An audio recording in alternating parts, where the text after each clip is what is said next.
자, 안녕하세요. 박성필입니다. 저 오늘 HLB 보도록 하겠습니다.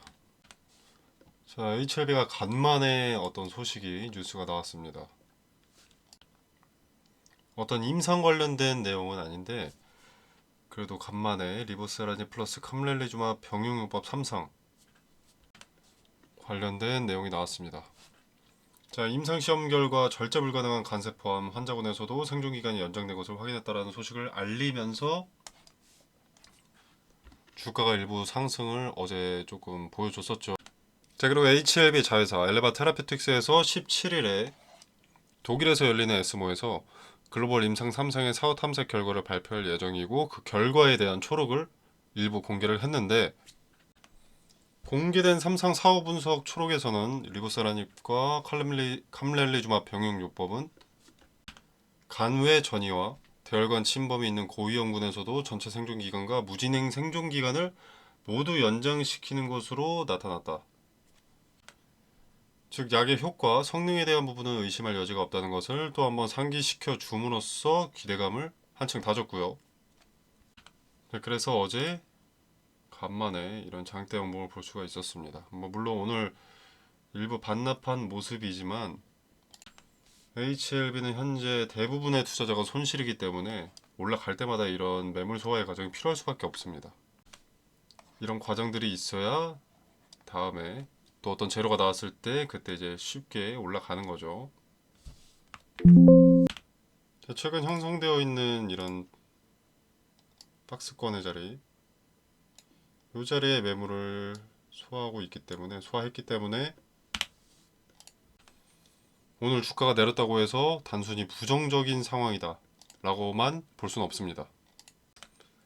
자, 아무튼 그래서 이제 FDA에서 요구했던 최소 데이터는 3개월이었죠. 3개월이면 그게 9월이었고요. 이제 권장 데이터는 6개월이었습니다. 6개월이기 때문에 12월. 자, 이때 문제 삼았던 이 데이터만, 권장 데이터만 제출하게 된다면 허가될 가능성이 상당히 높아지는 거죠. 차트도 더 이상 바닥으로 내려가기는 쉽지 않은 아주 마지노선, 바닥권에 있다고 볼 수가 있겠고요. 이런 식으로 쌍바닥을 형성하고 있기 때문에 반등의 시작이 이 자리일 가능성이 상대적으로 높아 보입니다. 물론 물린 매물들이 좀 전에도 말씀을 드렸지만 상당히 많습니다.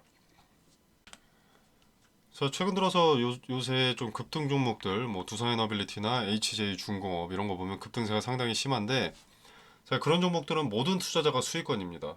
근데 반면 HLB는 대다수의 투자자들이 손실권이죠. 자, 그렇기 때문에 반등을 해도 이렇게 윗꼬리가 남는 형태, 물량을 소화하는 그림이 자주 나오게 됨으로써 조금 실망스러울 수는 있는데, 아까도 말씀을 드렸지만 매물을 소화해야 위층의 벽을 허물어 놔야 급등도 존재할 수 있기 때문에 꼭 부정적으로 바라볼 필요는 없을 것 같습니다. 자, 그리고 제약바이오 특성상 FDA 기대감, 어떤 재료 일정에 대한 기대감이 반영되는 그 시점들이 있는데 그 시점이 왔을 때는 저항 압력이 상당히 심한 자리는 예를 들어서 여기가 상당히 심하다라고 하면 그냥 갭으로 뛰어넘어 버립니다. 자, 그래서 이 저항을 지지로 만드는 경우도 흔합니다.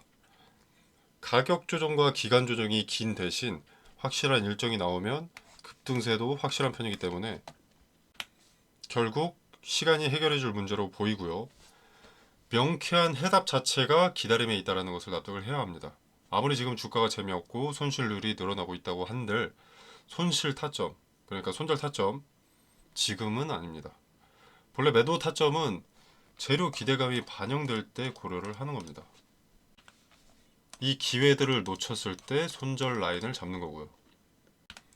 자, 그래서 힘드시겠지만 잠시간은 좀 기다리셔야 되는 부분이 있는데 마냥 손 놓고 기다리기보다는 추세나 주도 주체의 의도 같은 걸 파악을 해두면 좋겠죠. 특히 마지노선이 어디인지를 찾으면 좋은데 저점에서 거래가 집중되는 자리를 찾으면 됩니다. 받아준다는 자체가 투심이 완전히 무너지진 않게, 투매 물량이 쏟아지진 않게 하기 위함이기 때문에 마지노선에서는 무너지는 듯한 시점에, 그러니까 이런 꼬리가 달렸을 때 거래가 갑자기 급증했기 때문에 여기까지 올라온 거 아니겠습니까? 이 자리는 지켜준다라는 것을 개인들이 수차례 목격을 해야 이탈하지 않고 오히려 매수하거든요. 이 자리에서는. 자, 어제 같은 경우에도 뉴스가 일부 동반이 되기는 했지만 장중 저점 마이너스 2.43%였습니다. 자, 근데 거래가 급증하면서 다시 말아 올리고 과거에 의미가 있던 자리에서부터 다시 반등해서 윗자리 매물을 소화하고, 그러니까 박스권 상단의 매물은 소화를 해두고 박스권 중단에 현재 지지를 받고 있는 모습이죠.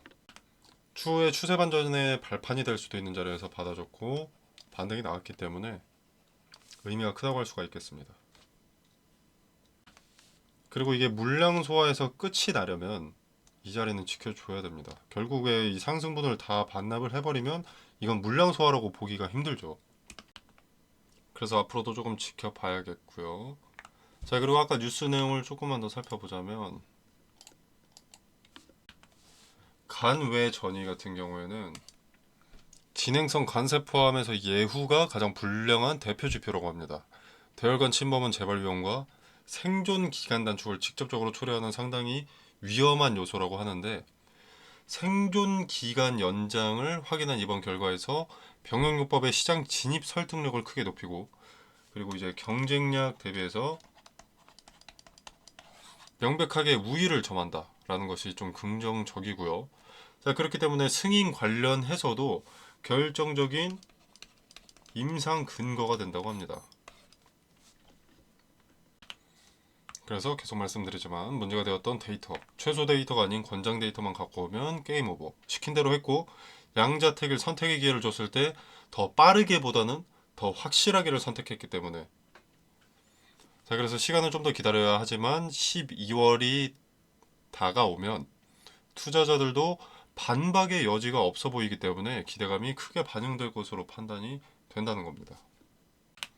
승인 여부, 결과에 상관없이 12월은 승인 가능성이 상당히 높아 보여서 기대감도 높아 보인다. 그리고 주가가 현재 바닥권에 있기 때문에 이 기대감은 더 크게 먹을 것으로 보입니다. 자, 다만 물려있는 매물이 상당히 많기 때문에 기대감만 야무지게 이용하시는 것을 권유드리는 편이고요. 승인 가능성이 높다고 하더라도. 그리고 일단 항서가 여러분도 아시겠지만 중국 기업입니다. 미국 대통령은 또 트럼프고요. 무역 갈등의 심화는 트럼프라는 그 자체, 미국과 중국의 패권 경쟁이라는 그 자체 때문에 변수가 될 수 있기 때문에 기대감만 야무지게 빼먹고 세계 경제를 주도하는 미국의 흐름을 따라가는 종목을 선택을 하거나 이후에 리스크를 분명하게 확인한 후에 실적 발표 시즌 이전에 재진입하는 것이 현명하다고 판단을 합니다. 관련된 내용과 타점은 그 시기마다 텔레그램방에서 말씀을 드릴 거고요. 또 미국의 움직임, 중국의 움직임, 그리고 우리 주식시장에 어떤 영향을 끼칠 수 있는지, 수혜주는 무엇인지, 피해주는 무엇인지도 말씀드리면서 설명드리고 있으니까 한번 참여하셔서 정보 받아가시면 되겠습니다. 자, 그리고 기사 관련돼서 이제 란셋에 실렸던 건 신라젠 팩400 간암도 실렸었고, 간암 1차 지표는 OS뿐만이 아니라 PFS 무진행 생존기간 포함이라고 하면서 시파너가 받은 간암 치료제 중에서 넥사바 빼고 리부사라니 캄렐리주마 병용 간암 치료제보다 무진행 생존기간이 낮은 약은 없을 것이다 라면서 비아냥거리는 글을 하나 봤었는데요. 자, 리부사라니 플러스 캄렐리주마 병용요법이 현재까지 발표된 모든 임상 결과 중 가장 긴 무진행 생존 기간을 기록했습니다.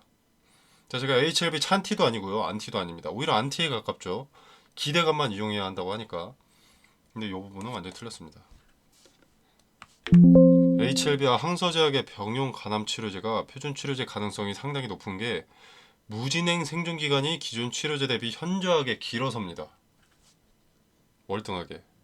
자, 치료 효과와 안전성은 임상 결과로도 그리고 여러 저널에서 다룬 내용도 의심할 필요가 없이 우수합니다. 지금 문제가 되는 건 항서제약의 CMC밖에 없습니다. 치료제의 성능이 떨어져서 반려된 게 아닙니다. 쓸데없는 말에 휘둘릴 필요가 전혀 없고요. 권장 데이터 기간인 6개월을 채우는 12월에 기대감이 반영될 예정이라는 것. 재료 일정이 11월 중순부터 그리고 말 이때 시작될 거라는 것을 염두에 두고 대응을 준비하시면 됩니다.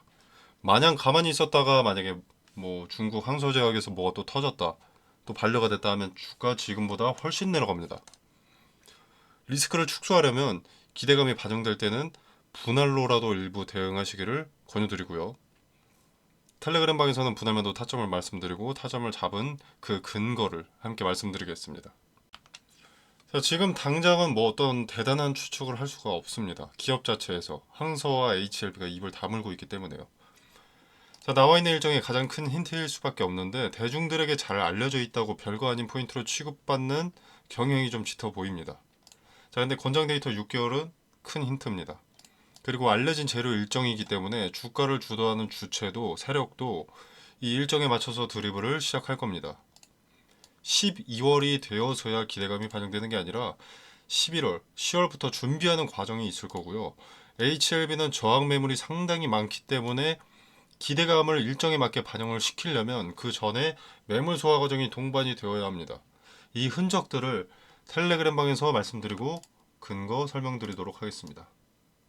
자, 텔레그램 방 참여는 영상 설명란에 보시면 더보기 버튼이 있고요. 그 버튼을 누르시면 이렇게 기재가 되어 있습니다. 자, 이 공간 안에서 제공되는 정보 일체 금전을 요구하지 않고요. 투자에 어떤 식으로 접근을 해야 되는지, 그리고 리스크 축소, 리스크 최소화에 중점을 둔 투자는 어떻게 하는 건지 설명드립니다. 자, 그리고 이제 종목 찾으시는 분들 추천 종목도 언급을 드리기 때문에 한번 참고해 보시면 좋을 것 같고요. 추천주의 수익률은 따로 말씀드리지 않겠습니다. 들어오셔서 직접 확인해 보시면 되겠습니다. 자, 여러분의 성공 투자를 기원하면서 오늘 영상은 여기서 마무리하도록 하겠습니다. 감사합니다.